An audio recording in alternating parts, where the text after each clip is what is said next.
Assalamualaikum warahmatullahi wabarakatuh. Perkenalkan, nama saya Raisa Fadila Ahmad dari manajemen 25CX.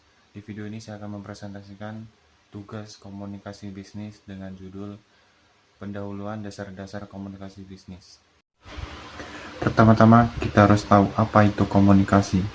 Komunikasi adalah proses penyampaian pesan, informasi atau gagasan dari seseorang kepada orang lain dengan tujuan agar pesan tersebut dapat dipahami dengan baik. Proses ini dapat dilakukan dengan lisan, tulisan, maupun melalui bahasa tubuh.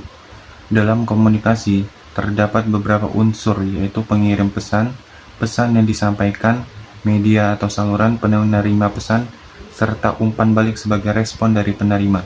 Semua unsur tersebut saling berkaitan agar komunikasi dapat berjalan secara efektif. Kemudian, apa itu bisnis? Bisnis adalah kegiatan yang dilakukan oleh individu ataupun kelompok untuk menghasilkan barang atau jasa dengan tujuan memperoleh keuntungan. Dalam bisnis, terdapat proses seperti produksi, distribusi, dan penjualan kepada konsumen. Selain itu, bisnis juga melibatkan berbagai pihak seperti produsen, konsumen, dan tenaga kerja. Bisnis memiliki peran penting dalam kehidupan karena dapat memenuhi kebutuhan masyarakat serta menciptakan lapangan pekerjaan dan meningkatkan perekonomian. Apa itu komunikasi bisnis? Komunikasi bisnis adalah proses penyampaian informasi atau pesan yang berkaitan dengan kegiatan bisnis, baik di dalam maupun di luar, kelancaran aktivitas bisnis. Komunikasi ini dapat terjadi antara karyawan, pimpinan, maupun dengan pihak luar seperti pelanggan atau mitra kerja.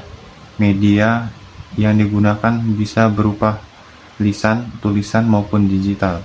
Komunikasi bisnis penting karena membantu koordinasi kerja, pengambilan keputusan, serta menjaga hubungan baik dengan berbagai pihak yang terlibat dalam kegiatan bisnis. Pentingnya komunikasi dalam bisnis. Komunikasi yang efektif sangat penting untuk keberhasilan bisnis. Dengan membangun hubungan yang baik, mengurangi kesalahpahaman, dan meningkatkan kolaborasi. Meningkatkan komunikasi memainkan peran kunci dalam menciptakan lingkungan kerja yang produktif. Keberhasilan bisnis bergantung pada komunikasi. Statistik menunjukkan bahwa 90% keberhasilan bisnis tergantung pada komunikasi yang efektif, karena komunikasi yang jelas membangun kepercayaan dan kolaborasi yang lebih baik antar tim. Komponen utama. Dasar-dasar komunikasi bisnis. Pengiriman pesan adalah pihak yang memulai komunikasi yang bertanggung jawab untuk menyusun dan menyampaikan informasi dengan jelas kepada penerima agar pesan dapat dipahami dengan baik. Pesan adalah isi informasi yang disampaikan oleh pengirim.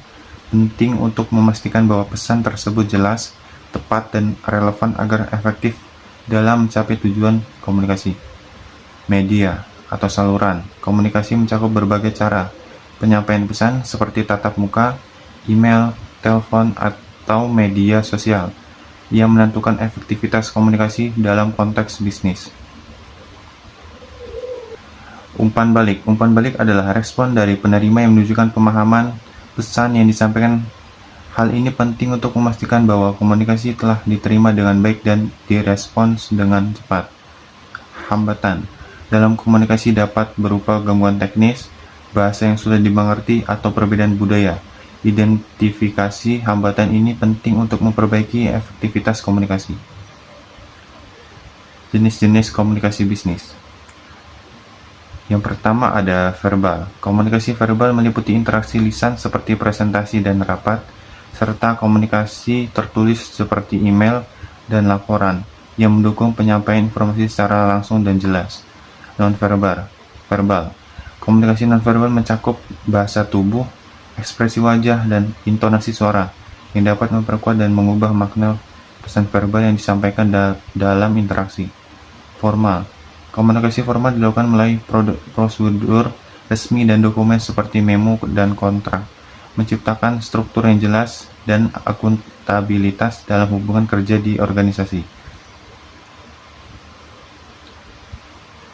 Kemudian ada komunikasi informal. Komunikasi informal terjadi di antara karyawan dalam suasana santai, seperti saat istirahat atau pertemuan tidak resmi. Ini membantu membangun hubungan dan meningkatkan kerjasama. Contoh diskusi, misalnya saat dua rekan kerja berbincang mengenai proyek sambil menikmati kopi. Mereka rapat berbagi ide, memberikan umpan balik, dan menyelesaikan masalah dengan cepat. Manfaat komunikasi. Komunikasi informal dapat meningkatkan kreativitas kolaborasi, memungkinkan pertukaran ide yang lebih bebas, dan memperkuat ikatan antara anggota tim. Hal ini penting untuk budaya kerja yang positif. Terima kasih atas perhatiannya. Saya akhiri, wassalamualaikum warahmatullahi wabarakatuh.